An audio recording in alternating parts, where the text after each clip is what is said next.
अस्सलाम वालेकुम पाकिस्तान जनाब। जब मौसम हो जाते हैं बड़े इंटरेस्टिंग सुहाने से और शामें हो जाती हैं बड़ी खूबसूरत सी, तो इंसान के दिमाग में बड़ी क्रिएटिव आइडियाज़ भी आते हैं और बड़े इंटरेस्टिंग क्वेश्चंस भी आते हैं।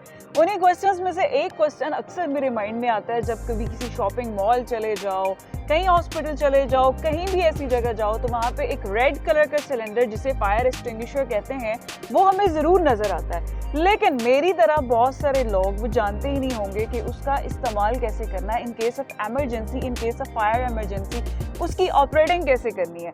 इसी क्वेश्चन को आंसर करने के लिए आज हमने इनवाइट किया जनाब तैमूर शहजाद को, जो कि लीडिंग फायर रेस्क्यूअर हैं, लीडिंग फायर फाइटर हैं रेस्क्यू 1122 में, और इसके अलावा जो है वो बहुत सारी जगहों पे जो है वो लोगों को ट्रेन भी कर चुके हैं, बहुत सारी इंटरनेशनल लेवल की जो ऑर्गेनाइजेशंस हैं उनके साथ काम कर चुके हैं। तो उनसे आज हम जानना चाहेंगे कि उस सिलेंडर को जो है वो ऑपरेट कैसे करते हैं, फायर एक्सटिंग्विशर का मतलब क्या है, वो क्यों लगाए जाते हैं, और क्या वाकई अगर हंगामी हालात बन जाएँ, कोई ऐसी सूरत बन जाए कि आग लग जाए, तो क्या ये हमें वाकई में बचा सकता है। जी तैमूर, अस्सलाम वालेकुम।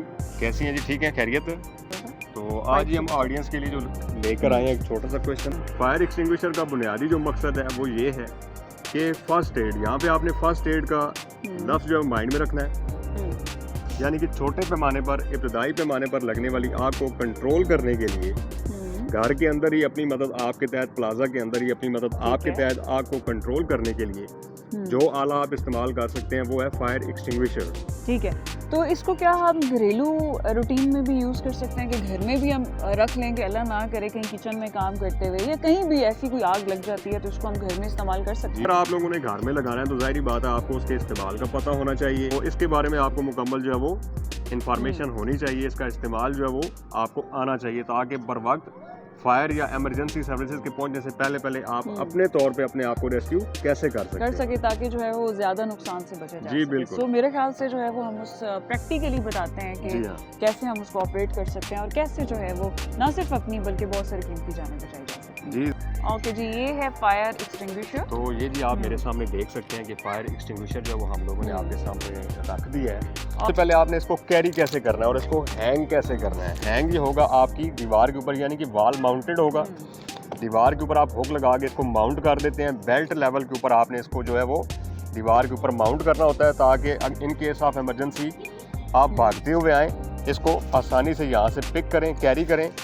ये इसका कैरिंग हैंडल लगा हुआ है, आप इसको अनहुक करके अपने साथ लेकर जाएंगे एट द स्पॉट। जब आप इंसिडेंट प्लेस पे पहुंचेंगे तो ये सामने जरा कैमरा काइंडली क्लोज कीजिएगा, आप देख सकते हैं कि सील्ड पिन लगी हुई है मेरे पास। ठीक है जी, इसको आपने अनसील करना है, पिन को यहाँ से आप निकाल के बाहर रख देंगे। ये इसका ऑपरेटिंग हैंडल है। जब आपने इसको पिन ऑफ कर दिया, पिन ठीक है, पिन सबसे पहले आपको पिन ऑफ करनी है। आप पिन में से पहले आप ये इसको जो प्लास्टिक अनसील करेंगे। अनसील करने के बाद पिन फिर को ऑफ आपने पिन करेंगे, खींच लेनी है।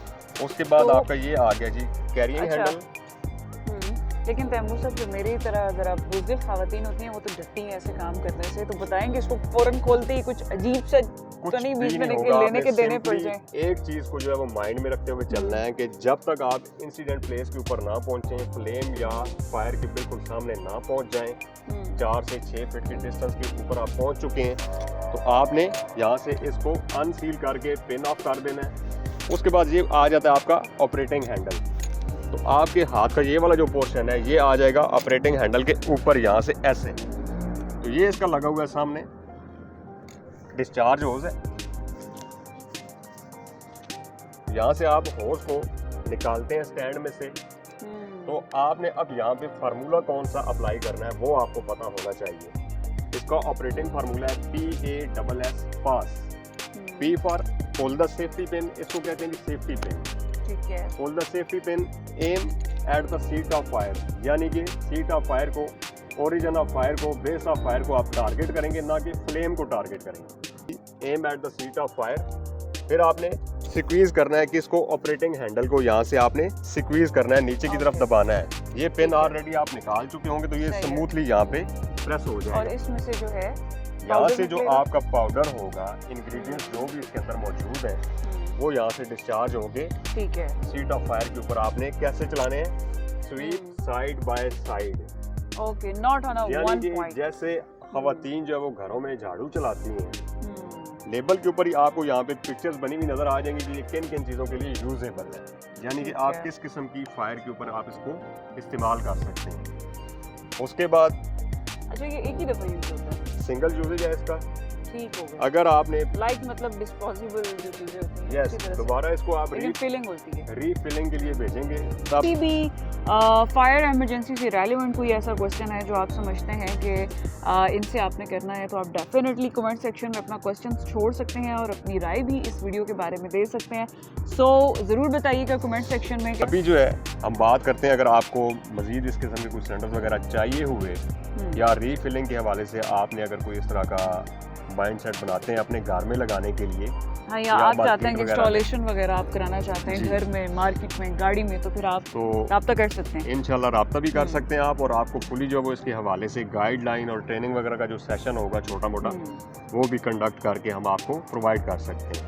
ठीक हो गया जी। जी और मज़ीद इंफॉर्मेटिव वीडियो के लिए हमारे चैनल के साथ जुड़े रहिए। तब तक के लिए अपना बहुत सारा ख्याल रखिएगा। हाफिज़। अस्सलाम वालेकुम व रहमतुल्लाह। Thank you so much. अल्लाह हाफिज़। It's quite heavy. आप जो है ना दूसरी साइड